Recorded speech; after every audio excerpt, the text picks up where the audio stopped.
Saudara-saudariku yang terkasih, Pace Ebene. Pada hari ini kita merenungkan Injil Yohanes pasal 3 ayat 22 sampai dengan 30.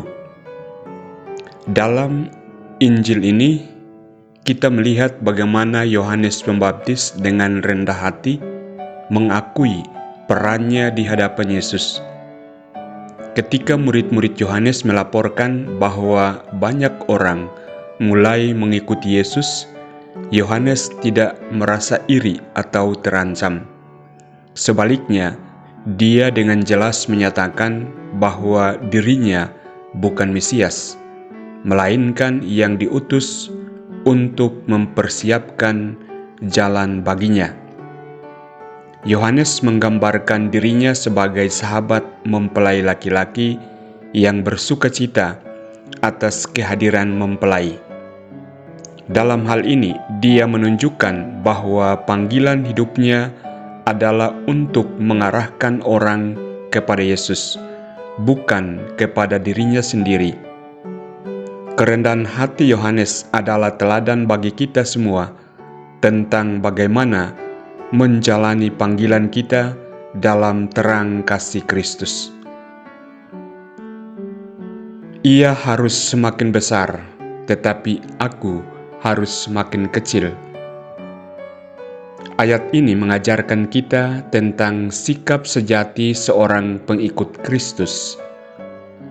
Dalam hidup kita seringkali berfokus pada keinginan untuk diakui atau dihargai.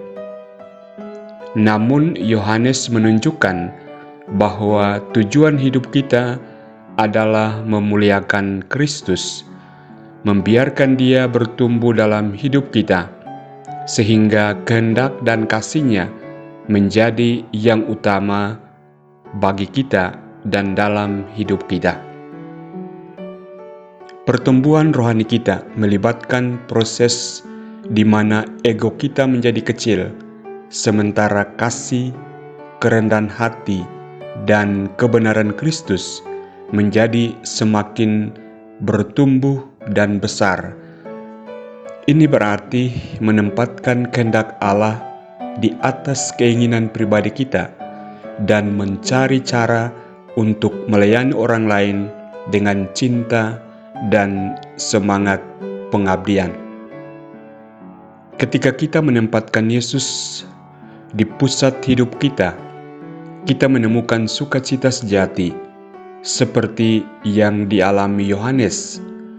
Sukacita ini datang dari mengetahui bahwa kita berkontribusi dalam rencana keselamatan Allah dengan menjadi saluran berkat dan kasih-Nya di dunia ini.